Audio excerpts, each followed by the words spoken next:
Hope you all enjoyed your Thanksgiving weekend and stuffed yourself like I did and had some R&R, rest and relaxation.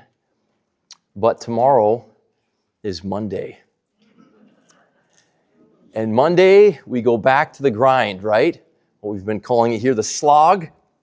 We go back to that and we will battle, won't we? We will battle through. We will battle through fatigue of our weary bodies, aches and pains, battle through traffic, battle through the demands and obligations of whatever responsibilities you have, battle with people, coworkers, neighbors, family members. We go to battle. Strap up our boots, lace up our dress shoes, or if you're lucky enough to work from home, put on our slippers or Crocs or whatever, and we go to battle. The Bible describes that struggle in a lot of different ways, and one of the ways is by referring to it as a race. And in our passage this morning in Hebrews 12, it talks about a race. And this is not a sprint. This is not a 100-meter dash. This is a marathon. And it is custom made, personally designed by your Creator God for you. You have yours to run, I have mine to run, and God is up to good in it. And God is ever present, He is with us, and He is helping us. And that's what we're going to see this morning as we look at this passage in Hebrews 12. If you would read it with me again. I know Brian just read it a few moments ago, but if you just read it with me again and notice this emphasis on this endurance race that we're running, okay? So beginning in verse 1, it says, "Therefore, since we have so great a cloud of witnesses surrounding us, let us lay aside every encumbrance and the sin which so easily entangles us, and let us run with endurance the race that is set before us, fixing our eyes on Jesus, the author and perfecter of faith, who for the joy set before him endured the cross, despising the shame, and has sat down at the right hand of the throne of God. For consider him who has endured such hostility by sinners against himself, so that you will not grow weary and lose heart. You have not resisted to the point of shedding blood in your striving against sin, and you have forgotten the exhortation which is addressed to you as sons. My son, do not regard lightly the discipline of the Lord, nor faint when you are reproved by him. For those whom the Lord loves, he disciplines, and he scourges every son whom he receives." Now, before we look at this passage in detail, let me remind you of the context. We've been in Hebrews for a while now, but just a little refresher for you. The Hebrews to whom the writer was writing this book, this letter, this exhortation, the ones to whom he was writing were struggling in a variety of ways, and one of the most significant ways was that they were living within an area where there was persecution under the Roman government. Okay, there was oppression, there was increasing hostility and opposition because Christians were deemed a threat to the empire, and thus they had to be dealt with and put down and controlled. And so they were suffering. And the temptation amidst their suffering was to return to the false sense of security of Judaism and the community of the Jewish people. If they would just abandon Jesus, the simplicity and singularity of faith in Christ, if they would just abandon him and go back to all the rituals and relics and rites of their former religion, then they could potentially relieve themselves and secure themselves. And so they were tempted in that way.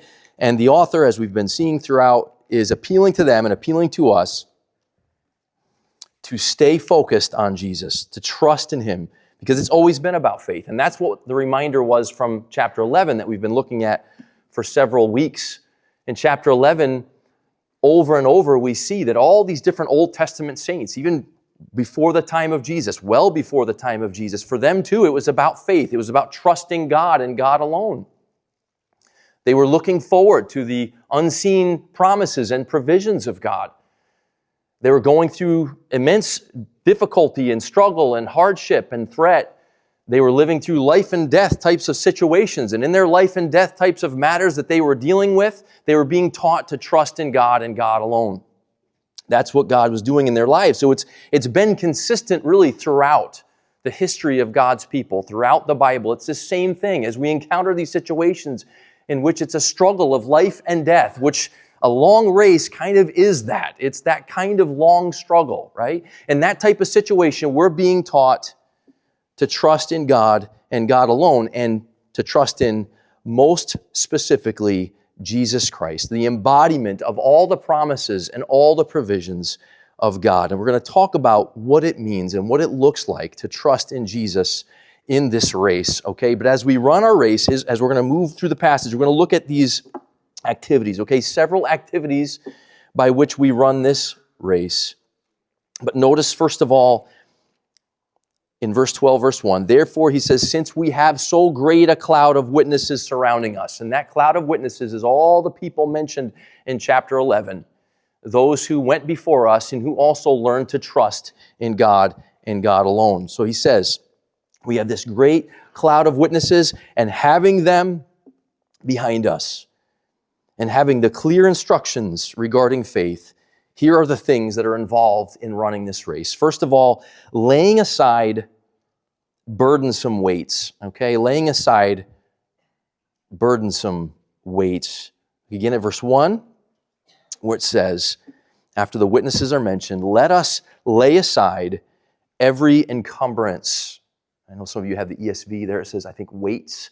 Like, lay aside weights. Now, if you've ever run, and if you run a long distance, you know that you want to keep it light in terms of what you wear, right? Oftentimes, runners will wear as little as possible. Unless you're in the military and you have a backpack or something like that, heavy weight you're carrying, you want to keep it as light as you can.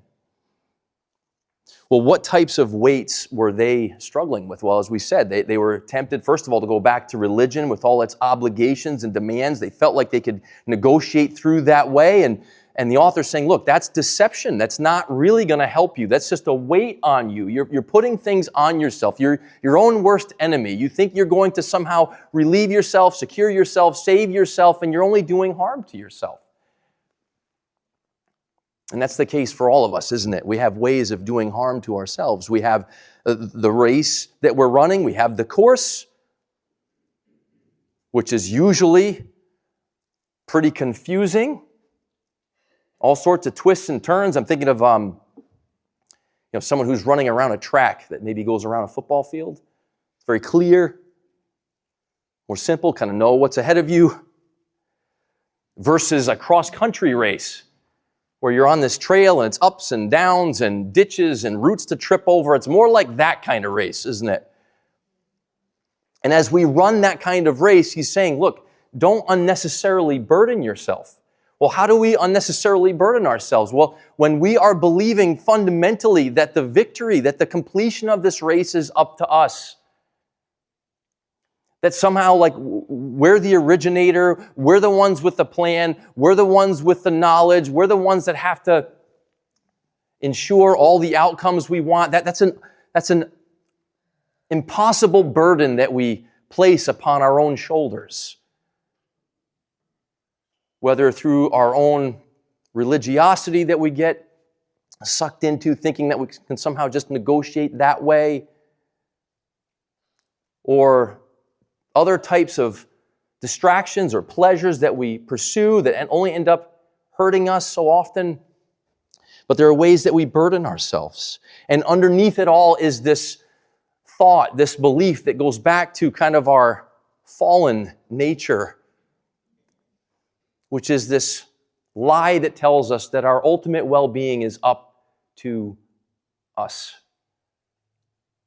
It's a weight, weighs us down. The race is hard enough, and we make it harder. I was joking earlier about Monday and what Monday represents, but the reality is you could be sitting here right now. You don't have any responsibility. I'm the one up here working right now, so to speak. You're just sitting there listening, but yet you may have things in your mind that are irritating to you, things you're uncomfortable with, things you're nervous about. Things you're frustrated. I don't know, maybe you had a very difficult Thanksgiving. Maybe there's some conflict in your family. It's amazing. We can be resting physically, but not resting mentally, right?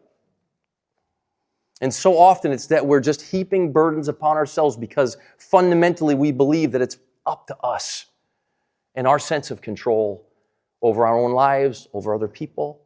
And the book of Hebrews has been urging us throughout to learn to rest. I said earlier, be diligent to enter his rest, to learn to rest. So even as we run this race, this taxing, difficult race, ironically, we're learning to rest in the middle of the race. Remember Jesus' words where he says, "Come unto me, all you who are weary and heavy laden, burdened, weighed down." And he says, "And I will give you rest. Take my yoke upon you, learn of me, for I am meek and lowly in heart, and you shall find rest for your souls." So he says, as we run this race, we're laying aside burdens. Next, he talks about laying aside the sin which so easily entangles us.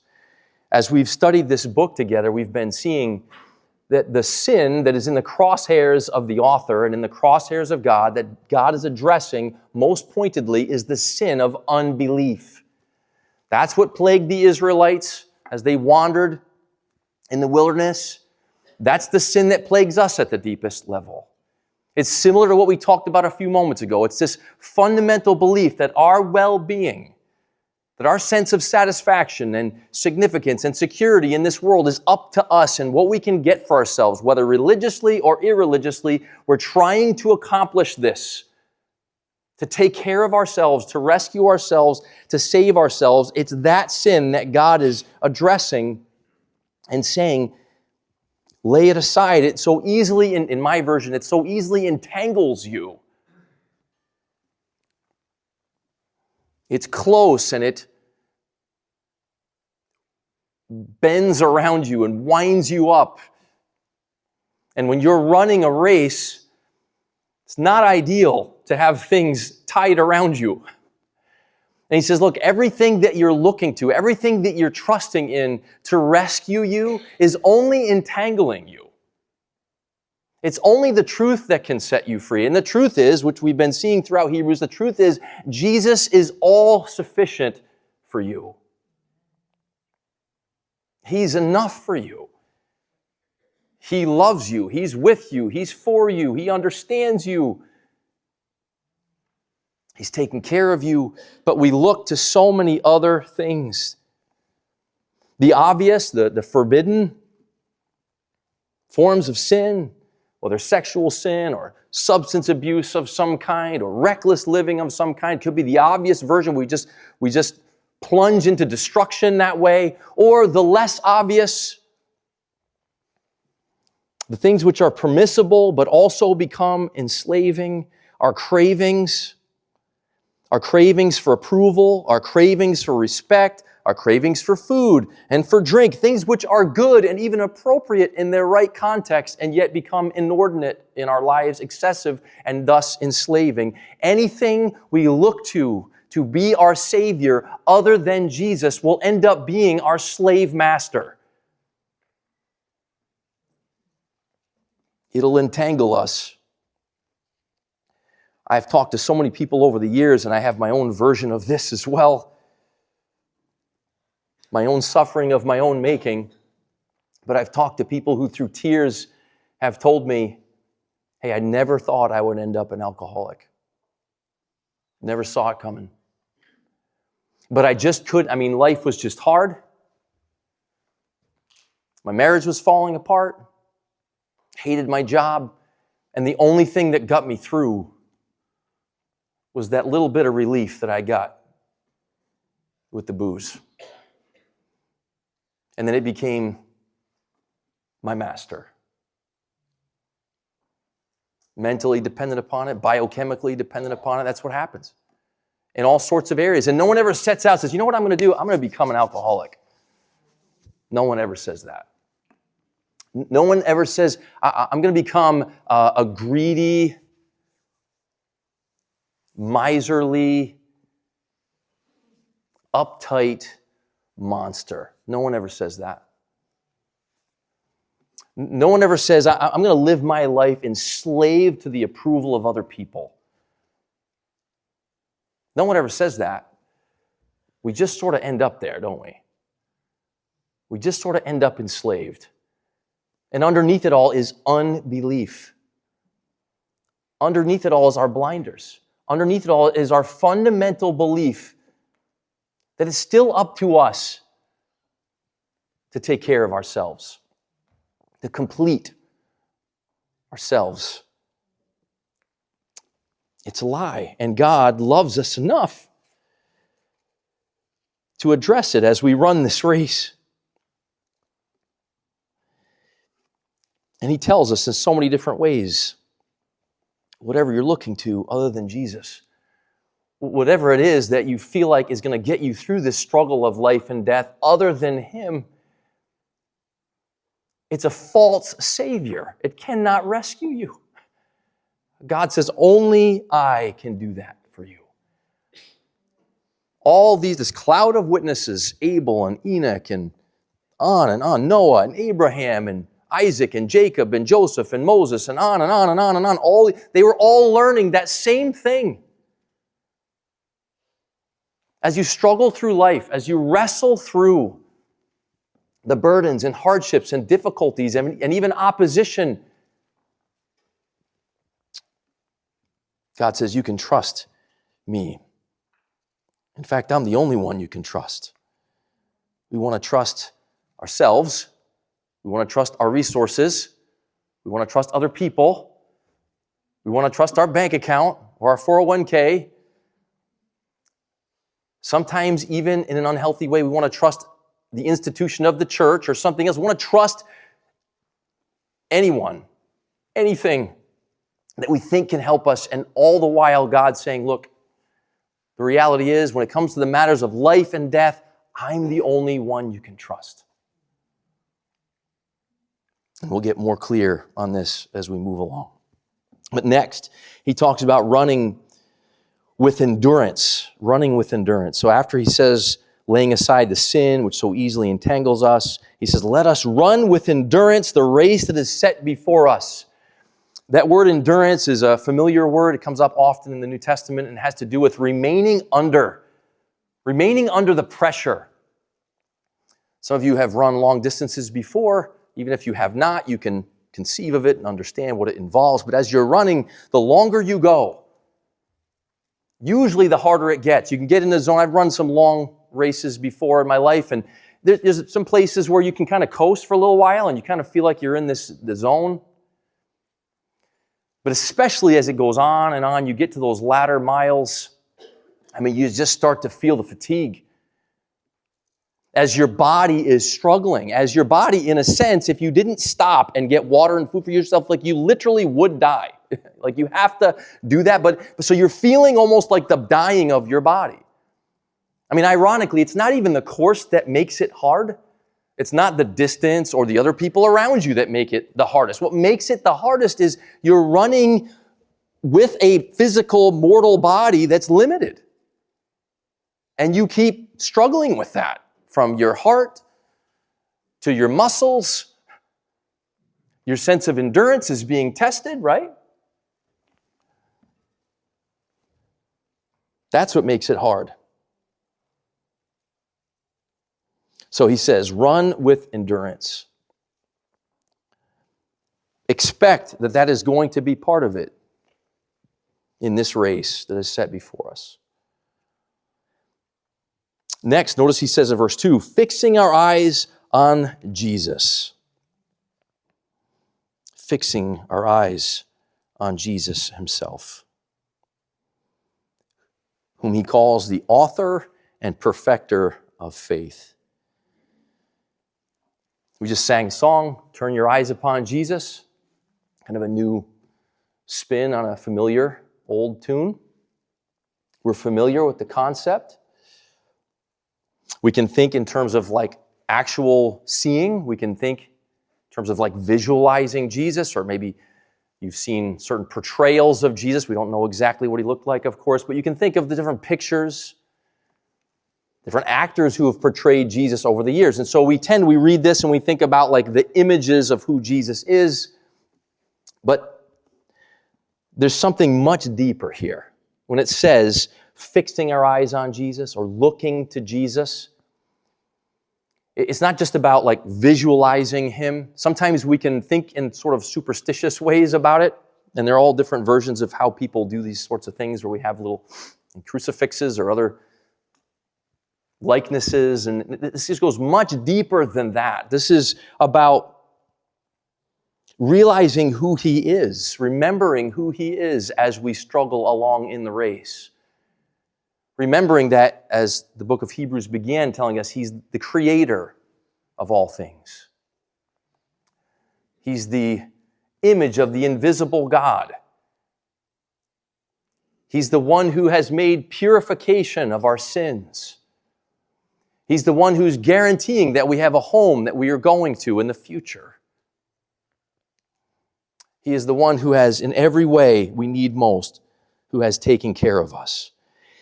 It calls him here the author and perfecter of faith. Different interpretations of this, but it has to do with him being the originator, the completer, the pioneer, the perfecter of our faith.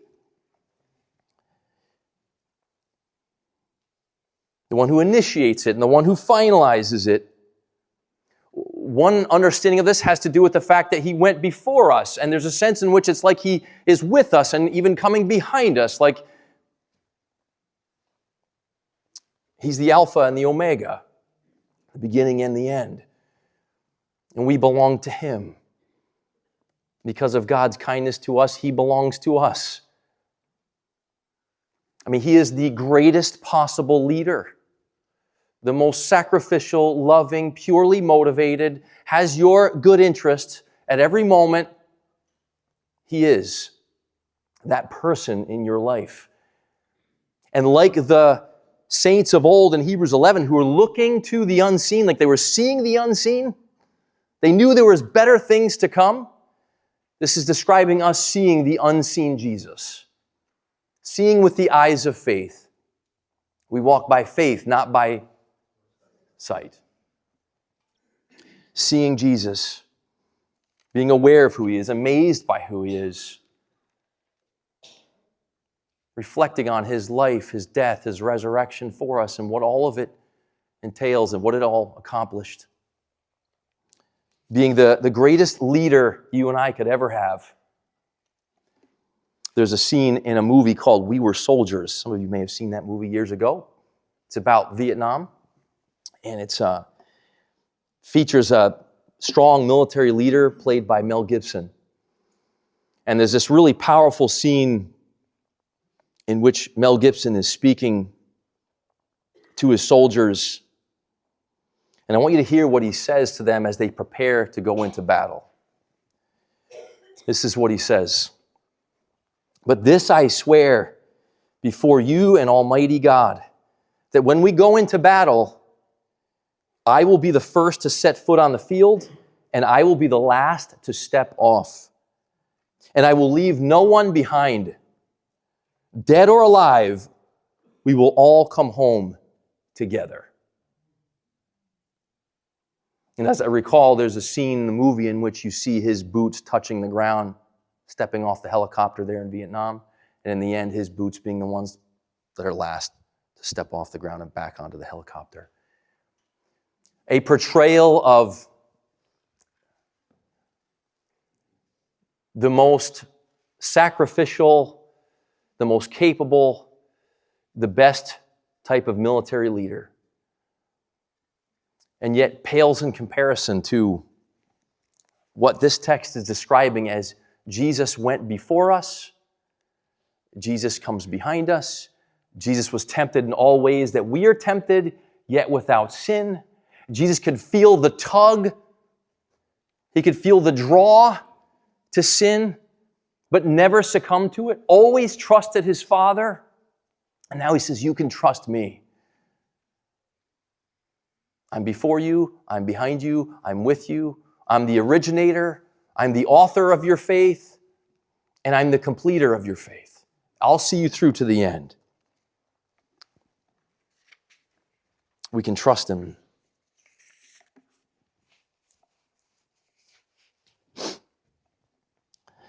He goes on with more detail about what Jesus went through. It says, who for the joy set before him endured the cross, the torturous experience of crucifixion. It says, despising the shame, and there was plenty of that heaped upon him, and has sat down at the right hand of the throne of God. All that he went through before ascending back to his Father. Then it says, verse 3, consider him who has endured such hostility by sinners against himself, so that you will not grow weary and lose heart. You've not resisted to the point of shedding blood in your striving against sin. So pause there for a moment. He's saying, look, one of the things that makes this race so hard is that as we run this race, there is hostility, opposition from other people around us, other sinners who sin against us. Jesus, in his case, was an innocent victim, hated by his creatures. He came to his own, and his own received him not. Even his closest followers, even his disciples, abandoned him in his darkest hour, his most difficult days. Jesus himself, all that he went through, all this hostility, Jesus as a victim, and he yielded to it in the plan of his Father, and he says to us, look, I know that it's hard. When you're persecuted, when you're sinned against, when you're experiencing the hostility of others, it is inevitable in this world. We are sinners surrounded by sinners. We will be hurt, and we will hurt. We will be victimized, and we will victimize. It's harder for us to grasp and realize that second part, but it is true. And he says, look, he understands all of this and all the pressures, the external pressures, the internal pressures. And he says, in all of that, look to me. Trust in me. He's the one with a pure heart. He's the one who endured all these hardships righteously. He's the one who trusted his Father all the way through from beginning to end. He's the one we're being taught to trust in. Not ourselves, but in him. And so we get to our final activity here related to this race that we are running. And it is remembering our Father's discipline. Remembering our Father's discipline. Now, this is where the needle goes off the record, okay? If you keep in mind what we just talked about, the hostility of sinners against you, whether it be persecution, as in their day, where they were hated because of their beliefs and their associations, or just someone who's hostile toward you or wronged you or condemning you, hurting you in some way, this is where the needle goes off the record.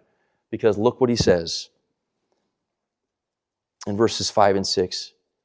And you have forgotten the exhortation which is addressed to you as sons.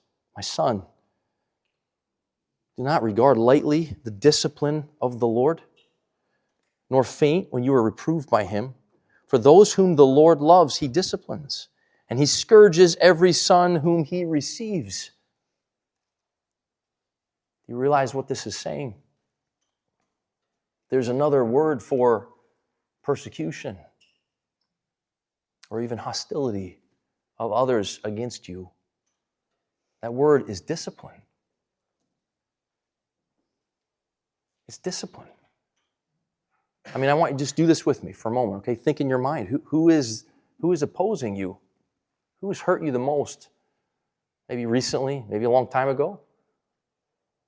I would imagine most of you have someone, maybe a group of people in your mind. Unless you're real young in here, you probably have at least one person, maybe a number of people who have opposed you, have harmed you. And God doesn't make light of that, and he doesn't just somehow discount that it's sin. He doesn't ignore that. But in the mysterious ways in which he operates, he says that is discipline in your life. And you're like, well, yeah, but it hurts pretty bad, God. And he says, yeah, scourging hurts. But when it's coming from a loving authority, it's for your what? It's for your good. Now that just rolls right off the tongue. So easy to say. It's so hard to believe, isn't it? It is for me. Look, I go through something hard, especially when it involves the sin of other people, and I want out, and I want relief, and I want revenge, and I want whatever, and I cry, victim! God, do you see what these people are doing to me? Do something about this. And he says, I am doing something. You're my son, and I love you, my cherished child. And you're looking to all sorts of things and all sorts of people to be for you more than they can ever be. And I'm weaning you off the things of this world and showing you where your true treasure is. I'm teaching you that I'm the only one you can trust, really. Deepest levels. It's interesting. Sometimes God teaches us these things through ease and pleasure. Sometimes, not usually. I saw this morning, I think Diane Scott's in here somewhere, I think. She shared this morning. Paul Tripp, a good biblical counselor, said, if you had every one of your dreams, your searching heart would still only be satisfied in Jesus. It's true. You could have every single thing we've ever wanted and would still be unsatisfied. It would still not be enough. And sometimes God teaches us that by allowing us to have things. What we're talking about in Hebrews 12 is, what about when it's the hardest things? What about when it's coming through loss? What about when it's coming through betrayal of people? What about when someone is sinning against me? God says, look, I'm still up to good. And even that word discipline has like a negative connotation, but it's instruction for our benefit, for our good. And we're going to see that more next week in the following context because he continues to develop that idea. But I just want us to understand as we run this race, which has been uniquely designed by your Creator for you specifically, custom made for you, he's up to good even in the opposition you experience. Because while we tend to externalize the evil, we all do it. It's like the other people, it's the government, it's other governments, it's AI, it's whatever, right? And we're not wrong. Technically, there's like truth there. But God is saying, but what plagues you the most at the deepest level, and this is what's hardest for us to believe, is your own sense of pride and entitlement and victimhood and the narratives that you spin. And you don't even realize it, but you're hurting other people as you operate out of those instinctive interpretations. You don't even realize it, but you are. And he's saying, I'm teaching you to trust in me and me alone. And that's not natural for you.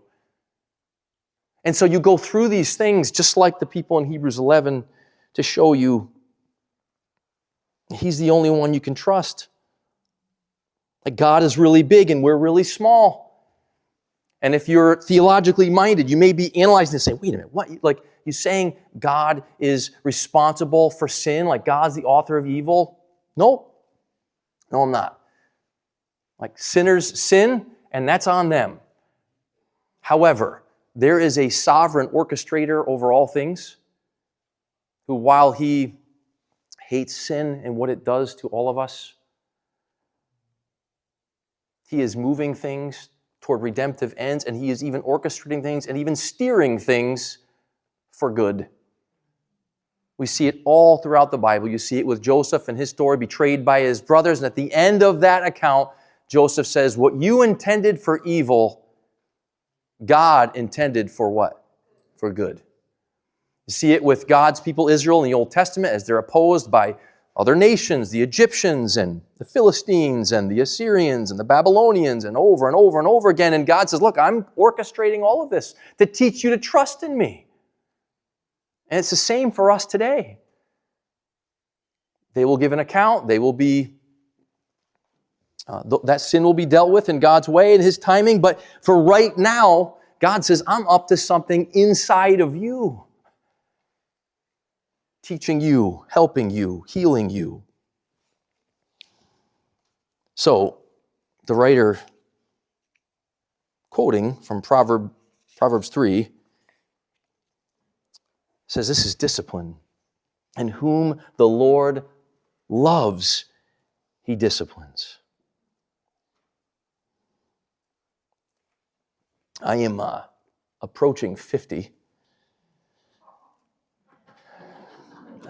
I didn't know who laughed, but thank you for that. Some of you are, it's nothing, you're just getting started. Others, you say, ooh, that guy's old. Life's weird that way. Approaching 50, and I've been, someone just say, go to 100. I appreciate that. So, some approaching 100. Congratulations. Oh, I could approach 100? Yeah, I don't think, I want to go home. You know what I mean? Like, my body hurts enough at 50. I'm ready to, I know that sounds morbid and negative. Sorry. Where was I? 50. Thank you for that. That's where I was. You're right. It's where I'm about to be. Listen, I don't want to think, not only am I almost 50, but I'm also, in case you haven't heard, a pastor by profession. That's my profession. Yeah, you don't have to, don't clap for that. I don't know what to make of it. What is happening right now? All right, just track with me for a second. Appreciate that. It's the first time anyone's ever clapped after hearing the word pastor, but thank you for that. And I counsel people. Do we get an applause for that too? Counsel, yeah, there you go. Yeah, this is wild. Here's where I'm going. I don't want to think that I still need discipline from my father. I don't. I like to be in the expert's chair.